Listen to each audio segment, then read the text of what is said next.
Hey you guys, how are you? I trust that you guys are epic. It's your brother Paul, aka the handsome sex god, aka Peter Pan. Okay.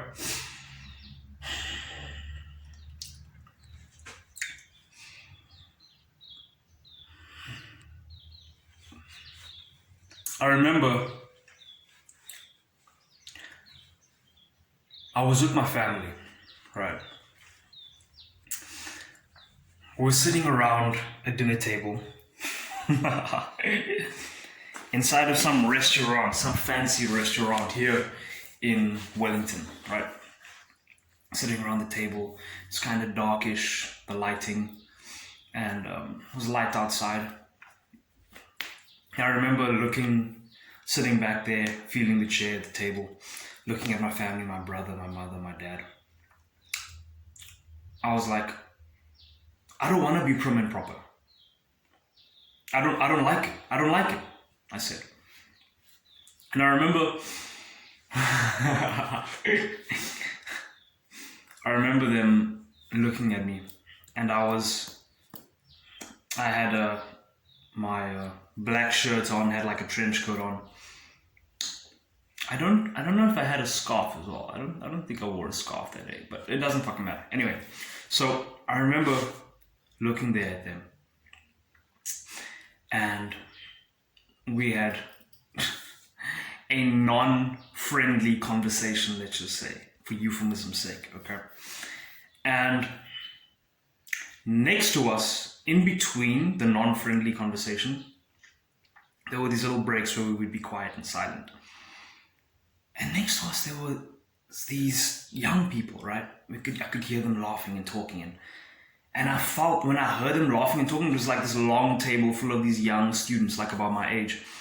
And as I heard them laughing and talking and joking, my heart, I felt a ring in my heart. I felt like a call, a roar in my heart that was like, that is home.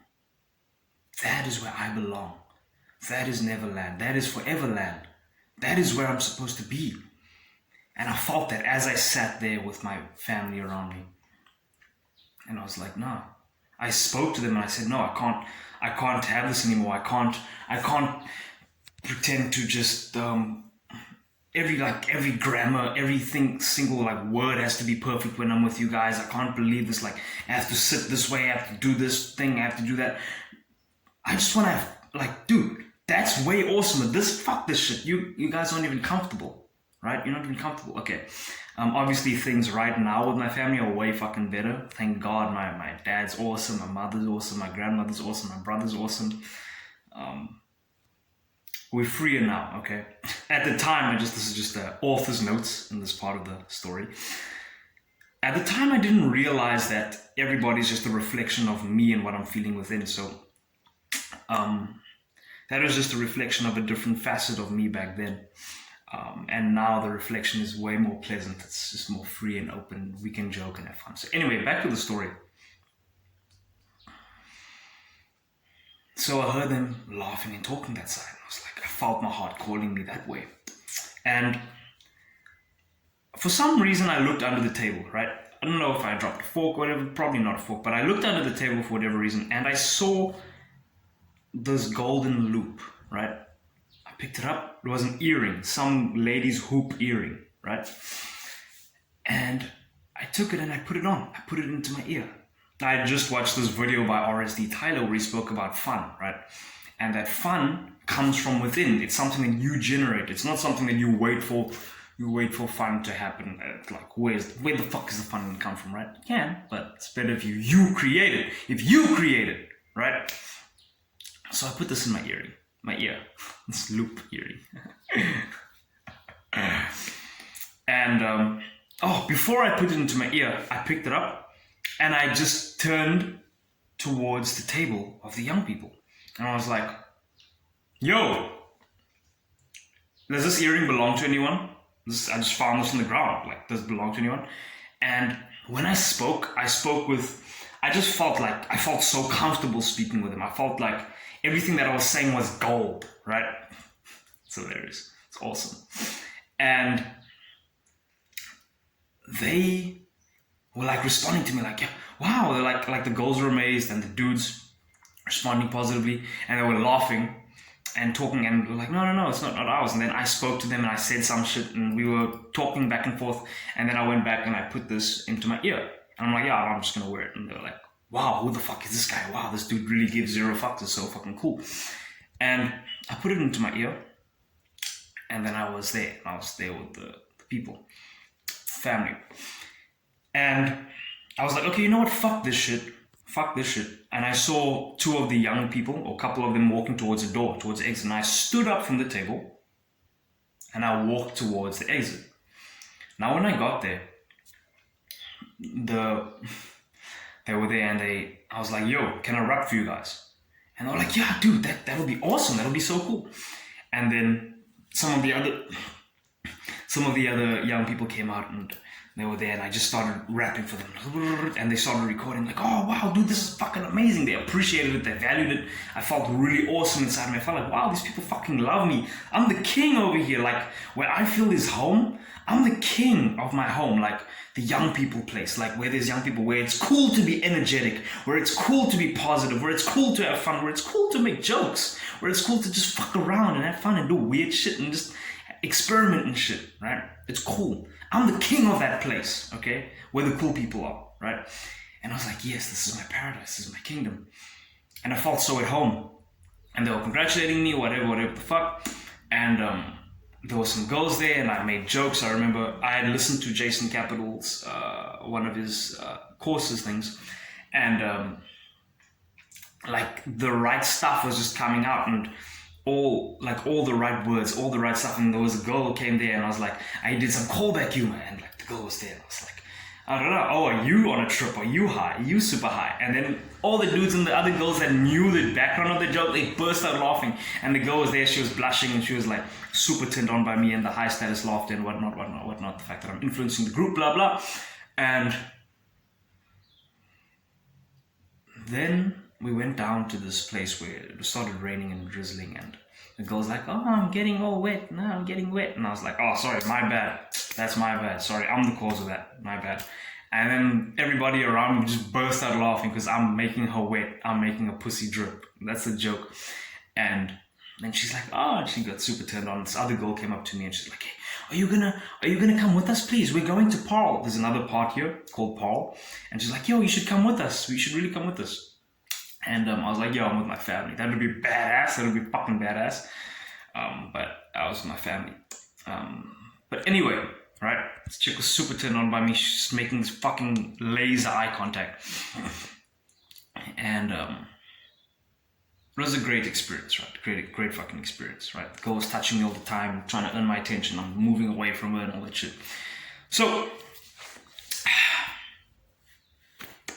why did I tell you guys this story? It's fucking 8 minutes. Why did I tell you this amazing story, right? The story stands out to me because of all the other stories.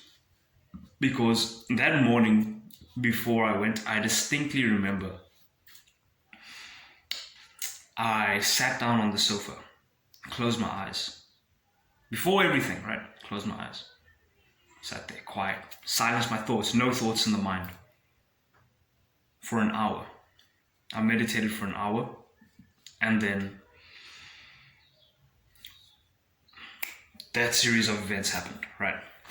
So meditation has been underrated, okay? That's what this video is about. Meditation has been fucking underrated. There's this, and lots of stories like that have happened. Lots of different things like that have happened, particularly on the days that I meditated, either for an hour or I was really present to the moment during that day, okay? There's this book called Deep Work by a guy named Cal Newport, professor. And there's something called unconscious thought theory, UTT, right? And it's basically, when it comes to in regard to being present, here's my take on it, and from what I understand by reading the book, is if you're being present, right, you're not, your whole mind is like relaxed, right? It's being relaxed.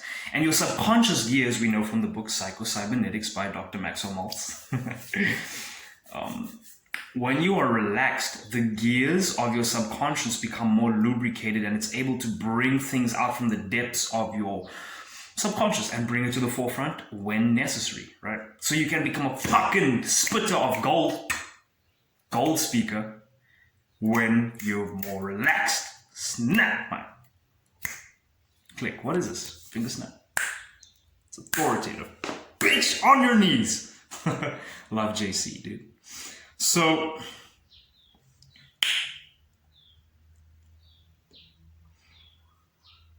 when I meditated, my theory is that it's like all these things that I learned, all these things that you learn, right? These videos you watch, these books you read, these fucking audio courses you listen to, whatever lessons you learn from your mentors and shit, and from life experiences, your mind is able to draw from it when you're in this more relaxed, present to the moment state. Eckhart Tolle also talks about it, right? I mean, there's a verse in the Bible where it says, do not think about what you are going to say when you stand before the magistrates and the courts and the palaces or whatever the fuck to speak. Something about just trust, right? And it will come to you, right? And yeah, it's born out of that relaxation, okay? So a lot of the things that I desired came to me during times when I was present to the moment, right? One of my most popular music videos was created when I was a day that I was like really fucking present to the moment, really present to the moment. Majority of my best music, almost all of my best music, I think all of my best music actually, yeah, all of my best music that I made, my rap music, came on the days when I was present to the moment and my mind was like more relaxed. That's when creativity comes out, right? So dude, meditation has been underrated. Okay, I plan to meditate for an hour each morning now, be more present throughout the day. Also, Steve Jobs, right? He went to an ashram. If you know what that is, it's like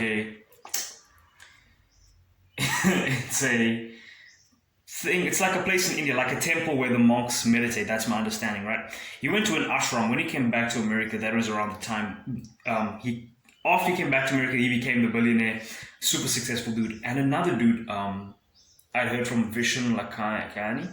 He spoke about this dude named Jay Shetty, who was a good friend of his. He became really popular and really successful as a motivational speaker and whatnot when he came back from the ashrams, because he went there as well, meditated and stuff, and things just fucking opened up for him. And it's funny because Jay Shetty, on one of his videos I was watching, he spoke about a day in the life thing, right? On there, and he was like, yo, each morning when he wakes up, he like meditates for 2 hours. Not 1 hour, not 30 minutes. 2 fucking hours, dude! Wow! Okay? It's nice to be present, okay? It's nice to be present to the moment. You feel more alive. That's when you feel the most alive. And that's when life opens up its legs for you to slide your big cock inside of. So, I was on Nofap day 5 yesterday. Then I watched I played some games, hentai games on the internet. Look at my fucking gains, dude. Look at my fucking muscle mass, dude. Look at this fucking gains, bro. Okay. All the chicks that have crushes on me and that are super into me and that are attracted to me and shit, they tend to show up in my realm of experience and reality when I'm more present to the moment, okay? Pleasant things happen when I'm present to the moment, okay? The right words come out. Your eye contact is better. Your vocal tonality is better, okay? Your mood is better, okay? I'm gonna get more present to the moment, practice getting more present to the moment. Now, I'm being aware that I'm talking. It's funny, like I was talking previously, but I don't know if I was really aware that I was talking, but now I'm suddenly like aware. I see this video screen in front of me. I see this hand holding this camera, dude. It's fucking, what? It's fantastic, actually. It's kind of surreal when you're aware that you're aware. It's kind of surreal, honestly, because now I'm like, I can see this picture of this dude wearing this shit and this badass tattoo.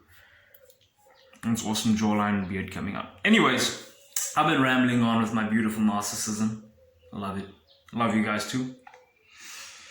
Have an awesome day further, guys, and we'll practice being more present to the moment as well and listen to more qualifying, push-pulling, cocky, arrogant. I'm gonna get better. I'm gonna get better, okay? Keep on getting better. Keep on improving. Keep on loving life. Keep on enjoying learning and getting buff as fuck and present to the moment.